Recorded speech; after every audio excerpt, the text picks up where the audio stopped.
अन्यथा तुम्हारे भार से ये चक्र भूमि में और धंस जाएगा।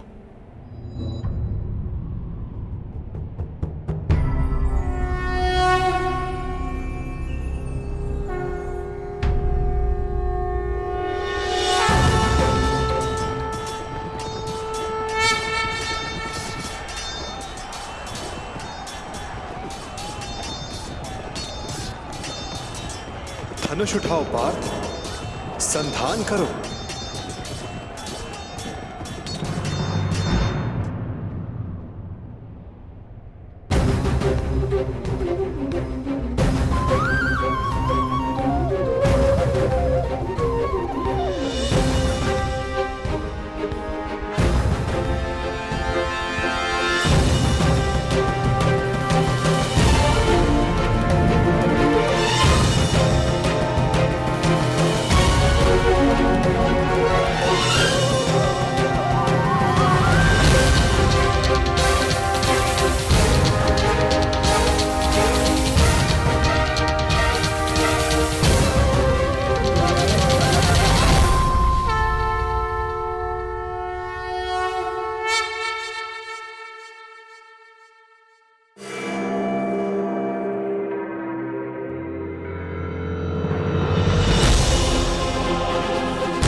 अब हमें शीघ्रता करनी चाहिए।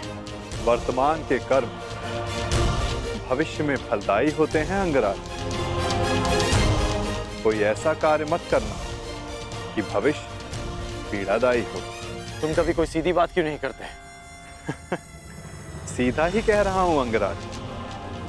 आपका भविष्य युद्ध है और युद्ध पर समय पर पहुंचने के लिए नदी सुखाने के अतिरिक्त आपके पास कोई और मार्ग है?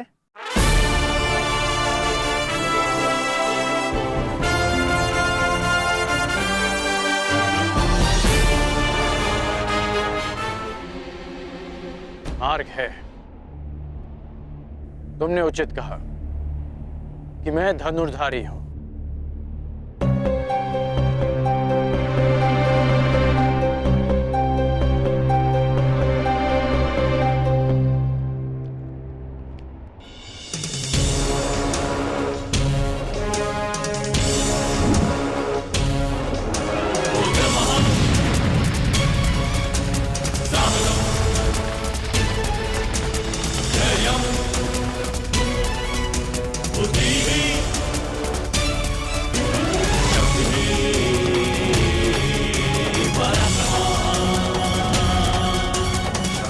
अब आगे बढ़ें।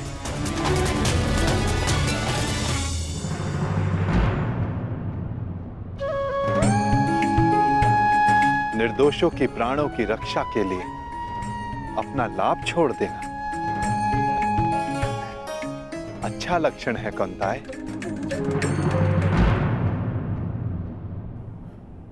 कोई सूचना? क्षमा कीजिए महाराज, गुप्तचरों के दल हर दिशा से लौट आए। बहुत खोजने पर भी कर्ण का कोई चिन्ह नहीं मिला। लगता है वासुदेव कृष्ण उसे किसी गुप्त और अज्ञात स्थान पर ले गए। क्या अब भी युद्ध को प्रस्तुत होना चाहेंगे अंगराज कर्ण की अनुपस्थिति में? मेघ बहुत अधिक देर तक सूर्य को छुपा कर नहीं रख सकते महामंत्री। भले ही हमें ज्ञात ना हो कि वो कृष्ण कर्ण को कहां ले गया है, परंतु हमें यह विश्वास अवश्य है कि कर्ण युद्ध के नियत समय पर युद्ध क्षेत्र में अवश्य पहुंच जाएगा, क्योंकि युद्ध की चुनौती और वचन की पूर्ति, इन दोनों को कर्ण कभी नहीं टाल सकता। युद्ध की तैयारियां करो। कल सूर्योदय होते ही जरासंध कृष्ण का दलन करने को प्रण करेगा। मगध नरेश की! मगध नरेश की! मगध नरेश की! मगध नरेश की! मगध नरेश की! मगध नरेश की! मगध नरेश की! मगध नरेश की! मगध नरेश की!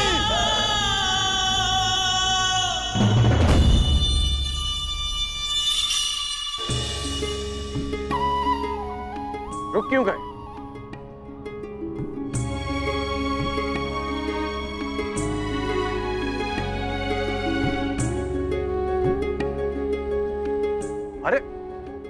रथ से क्यों उतर गए? नटवर,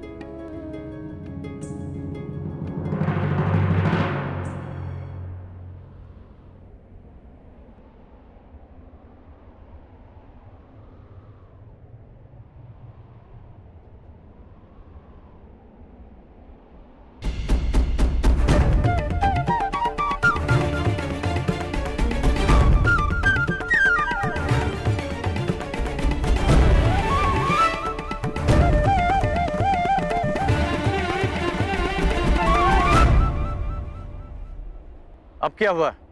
यहां क्यों आ गए? क्या करूं अंगराज, मैं आपकी भांति महान योद्धा नहीं, एक साधारण सारथी हूं। रथ को धकेलने से थकान हो गई है, इसीलिए विश्राम चाहिए। परंतु तुमने ही कहा था कि इस समय सबसे अधिक महत्वपूर्ण है। हाँ, पर समय भी समय समय पर विश्राम लेता है। हृदय के 2 स्पंदों में विराम होता है, श्वास के प्रवास में विराम होता है, वर्षा के बूंदों के मध्य विराम होता है। इसीलिए मैं भी अल्प विराम ले रहा हूं। यदि समय विपरीत होता तो मैं विश्राम नहीं करता, गहन निद्रा में होता, लंबी निद्रा में।